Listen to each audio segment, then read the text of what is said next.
जिंदाबाद, कांग्रेस पार्टी जिंदाबाद, कुमारी शैलजा जिंदाबाद,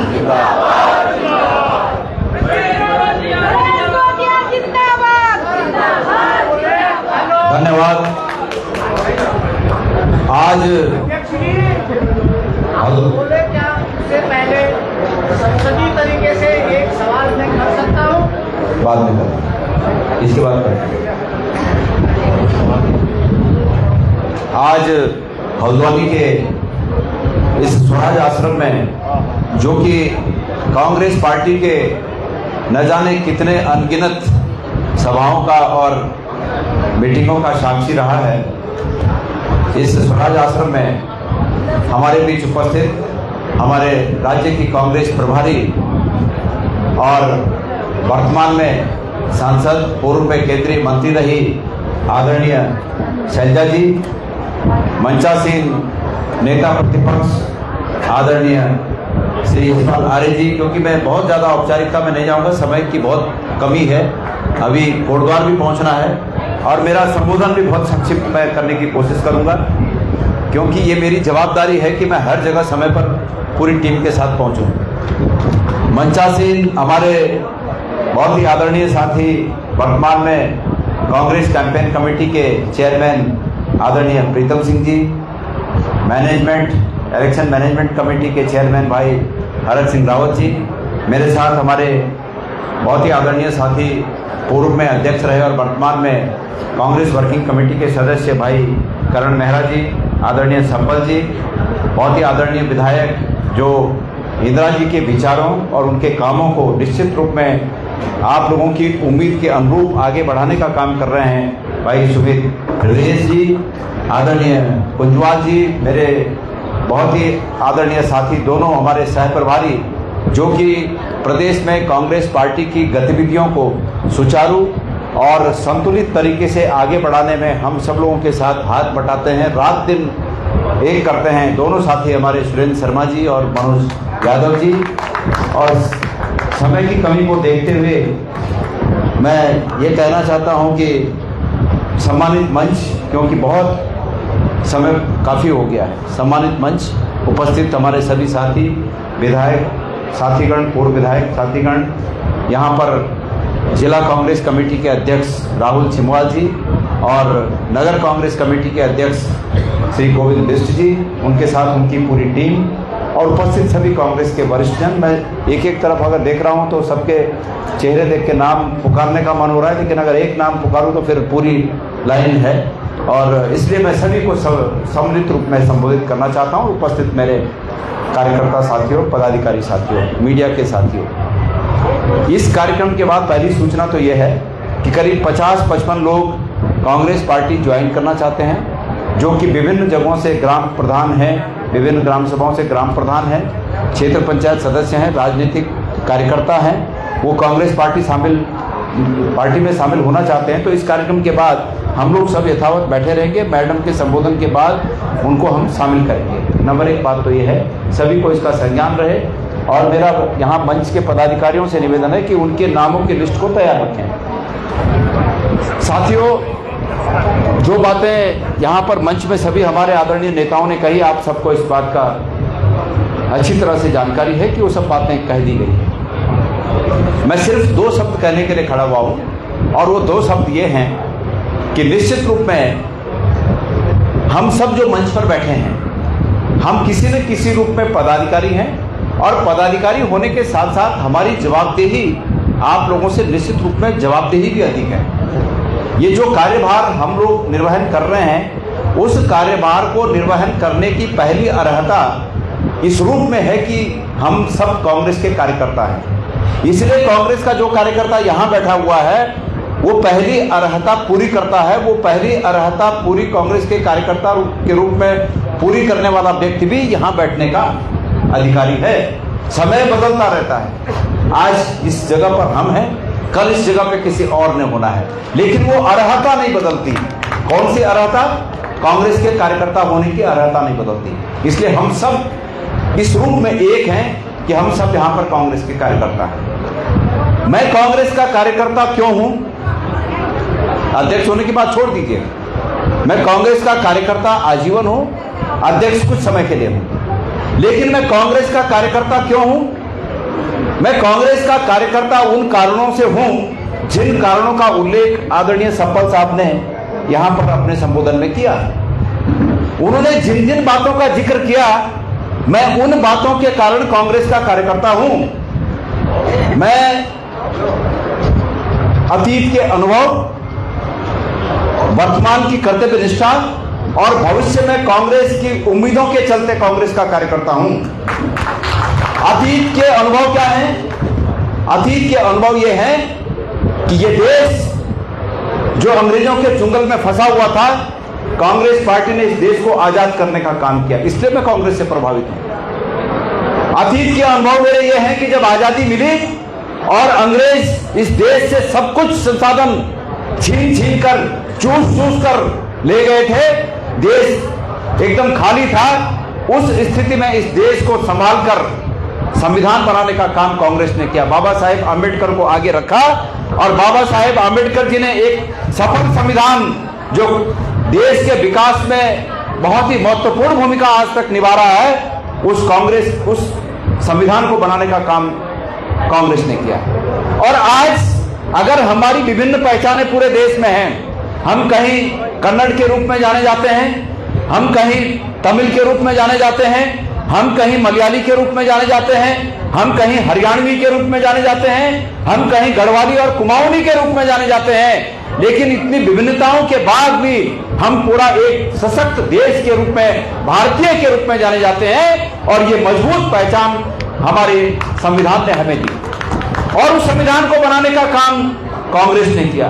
इसलिए अतीत के मेरे वो अनुभव जो कि निश्चित रूप में इस रूप में भी हैं कि इंदिरा गांधी काली का अवतार थी जिसने पाकिस्तान के 2 टुकड़े कर दिए। इंदिरा गांधी वो शख्सियत थी जिसने अमेरिका के राष्ट्रपति को जवाब दिया कि महोदय, मतलब एक बार इंदिरा गांधी जी जब अमेरिका गई और उनको रिसीव करने के लिए उनके समकक्ष के लोग राजनेता नहीं आए, तो वो भारतीय उच्चायोग में चली गई बजाय इसके कि वो राष्ट्रपति भवन जाती। और जब वो भारतीय उच्चायोग चली गई तो राष्ट्रपति उस समय, शायद मेरी जानकारी कहीं गलत ना हो, निक्सन थे शायद उस समय, निक्सन। तो निक्सन ने फिर जाके अपनी गलती महसूस की और मुझसे सॉरी कहकर उनको बुलाया और इंदिरा जी ने कहा कि राष्ट्रपति महोदय, मैं आपके समकक्ष हूं और मुझसे बराबरी की भाषा में बात करिए। और आज इतने वर्षों बाद जहां हम भारत को और मजबूत स्थिति में देखना चाहते हैं, आज हमारे प्रधानमंत्री जी के सामने अमेरिका का राष्ट्रपति कहता है कि मैं तुम्हारे राजनीतिक भविष्य को 2 मिनट में खत्म कर सकता हूं, लेकिन मैं तुम्हारे राजनीतिक भविष्य को खत्म नहीं करना चाहता। और हमारे प्रधानमंत्री चुप हैं। मेरे प्यारे साथियों, जो सप्पल जी ने कहा कि आने वाली पीढ़ियां हमें पूछेंगी कि जब देश इस दौर से गुजर रहा था तो तुम क्या कर रहे थे, इसलिए कांग्रेस कार्यकर्ता के रूप में मेरी जुबान बंद नहीं होती और मैं चाहता हूं कि मैं जवाब दूं कि हमें कायर प्रधानमंत्री नहीं, हमें इस देश के लिए मजबूत प्रधानमंत्री चाहिए, इस देश के लिए फौलादी सीने वाला प्रधानमंत्री चाहिए जो अमेरिका के राष्ट्रपति के इस तरह के वक्तव्यों पर अपनी बात को कड़ाई से जवाब दे सके। मैं चाहता हूं कि कांग्रेस का कार्यकर्ता जहां पर बहस होती है, जहां पर भी बहसें होती हैं, चाय की ठेलियों में, रेस्टोरेंट में, दुकानों में, होटलों में, बसों में, कारों में, रेलवे स्टेशन पर, जहां भी 4 लोग, 6 लोग, 8 लोग बहस करते हैं, मैं चाहता हूं कि मेरे कांग्रेस के कार्यकर्ता उन बहसों में हिस्सा लें और सार्थक और तार्किक तरीके से लोगों को जवाब दें। हमने सुना कि प्रधानमंत्री जी ने कहा कि 2047 में हम क्या हो जाएंगे, विश्वगुरु बन जाएंगे, विकसित राष्ट्र हो जाएंगे, विकसित विश्वगुरु हो जाएंगे। विश्वगुरु तो उनकी परिभाषा में हम हैं ही, विकसित राष्ट्र हो जाएंगे। आदरणीय प्रधानमंत्री जी कह रहे हैं कि 2047 में हम विकसित राष्ट्र हो जाएंगे। मैं पूछना चाहता हूं, बागेश्वर से, अल्मोड़ा से, पिथौरागढ़ से, कुमाऊं के दूर दराज के क्षेत्रों से, गढ़वाल के दूर दराज के क्षेत्रों से, जौनसार चक्राता के दूर दराज के क्षेत्रों से जो हमारा युवा आज रोजगार चाहता है, वो दर दर की ठोकरें खाता है, वो 2047 में उसकी उम्र क्या हो जाएगी। और मैं पूछना चाहता हूं कि 2047 का नारा देने वाले भारतीय जनता पार्टी की सरकारें, क्या मैं पूछना चाहता हूं कि 2047 में ये सत्ता में रहेंगे?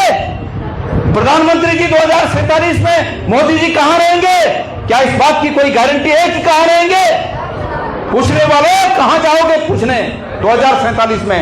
ये सिर्फ इसी रूप में है कि आपकी कोहनी पे गुड़ लगाया जा रहा है, गुड़। भविष्य की संभावना का ऐसा गुड़ आपकी कोहनी पर लगाया जा रहा है कि आप उसको चाटना चाहो तो मुंह जाएगा ही नहीं, और आप कहोगे गाओ गुड़, तो कहा जाएगा दिया तो है कोहनी में। 2047 में गुड़ दिया है ना विकसित राष्ट्र बनने का, लेकिन कहां से वहां मुंह तो जाएगा ही नहीं। जिनको समझ में नहीं आया वो घर में जाके अपनी कोहनी पे गुड़ लगाना और खाने की कोशिश करना, समझ में आ जाएगा। तो मेरे प्यारे साथियों, इस दौर से ये देश गुजर रहा और मुझे ये हजम नहीं होता, मुझे ये पछता नहीं है। इसलिए मैं कांग्रेस का कार्यकर्ता हूं कि भविष्य में जब कभी इतिहास लिखा जाएगा और हमारे आने वाली पीढ़ियां इसका संशोधन इसको जांचेंगी, इसको सोचेंगी कि हमारे अतीत में हमारे लोगों ने क्या किया, तो उनको इस बात का एहसास रहे कि हमारे पूर्वजों ने उस समय जमकर विरोध किया था। आज बहुत नफरत फैलाकर सत्ता में बैठे हुए लोगों को शर्म आनी चाहिए। कांग्रेस ने विकास के नाम पर राजनीति की और विकास करके बताया। मैं पूछना चाहता हूं, ये हमारे पूरे उधम सिंह नगर जिला, हल्द्वानी जिला में विकास के नाम पर भारतीय जनता पार्टी ने क्या किया?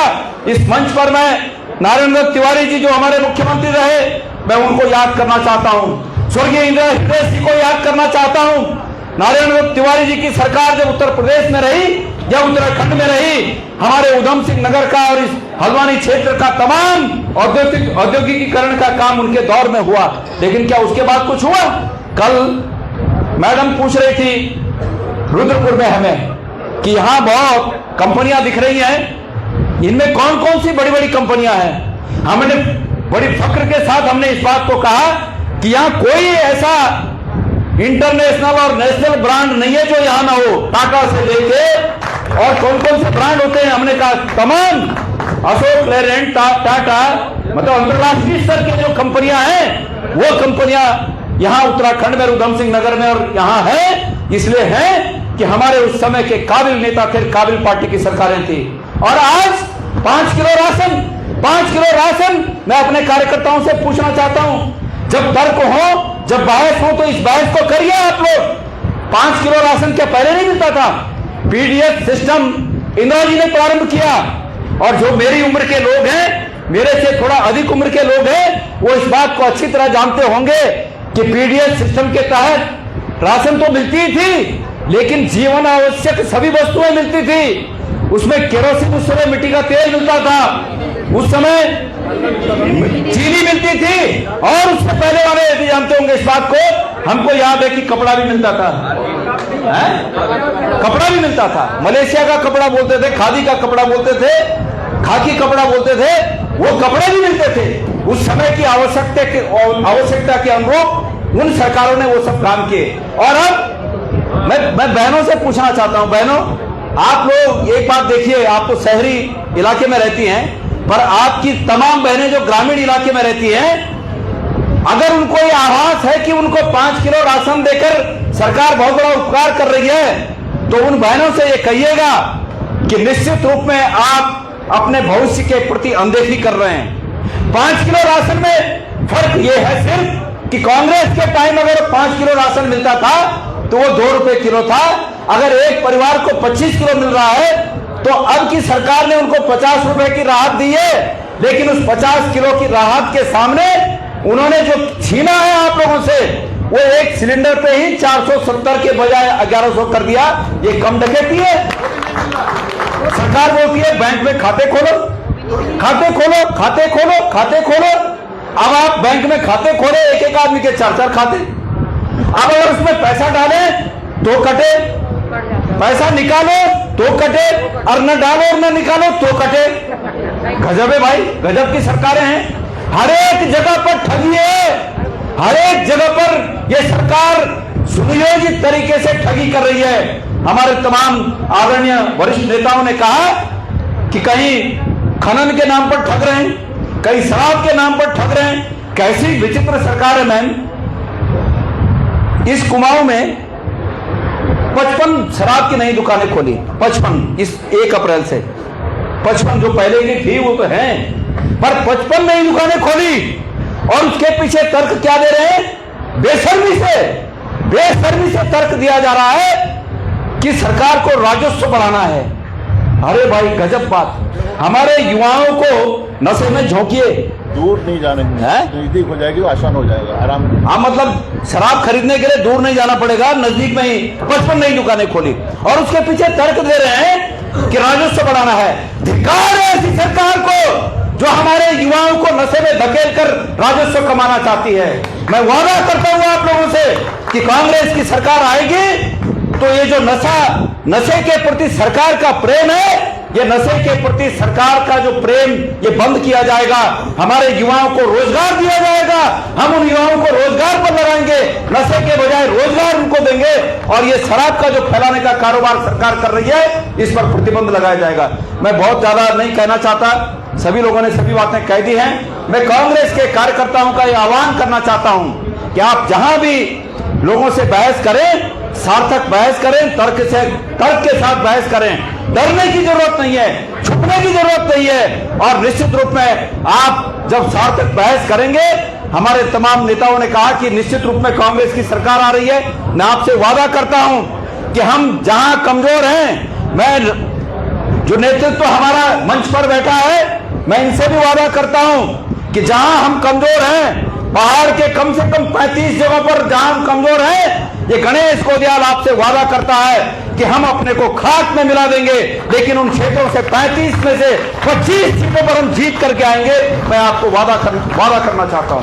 आप लोगों का काम है, प्रत्येक कार्यकर्ता का काम है कि वो अपने विधानसभा क्षेत्र में और अपने रिश्तेदारी जहां उनकी है अन्य विधानसभा क्षेत्रों में, उन क्षेत्रों में आजकल तो बहुत आसान है, फोन करके सबको समझाया जा सकता है। दीदी भूली, आप एक मौका देकर देखिए, आपको सरकार में बदलाव नजर आएगा। हमारे शहीदों ने ये बातें कही कि हम ऐसा उत्तराखंड बनाएंगे जो उत्तराखंड के आम नागरिक के हित में हो और शहीदों की उन भावनाओं को सम्मान करते हुए आपको हमारी आने वाली सरकार में शहीदों के सपनों को साकार करने वाली वो भावना दिखेगी। मैं आपसे वादा करना चाहता हूं। मैं बहुत अधिक न कहते हुए अपने शब्दों को विराम दूंगा। मैं किसी साथी का नाम भूल गया या छूट गया, मैंने ये कोशिश की कि समय को हम ज्यादा उपयोग कर पाए और आप सबको धन्यवाद कहते हुए मैं आपसे पुनः एक बार ये कहना चाहता हूं कि कांग्रेस की मजबूती के लिए काम करिए। और अब हम तल्लीनता पूर्वक आदरणीय मैम को सुनेंगे, उसके बाद ज्वाइनिंग होगी और उसके बाद सब लोग आप लोग यहां से उठेंगे। धन्यवाद आप लोगों का। धन्यवाद। आज हमारे बीच में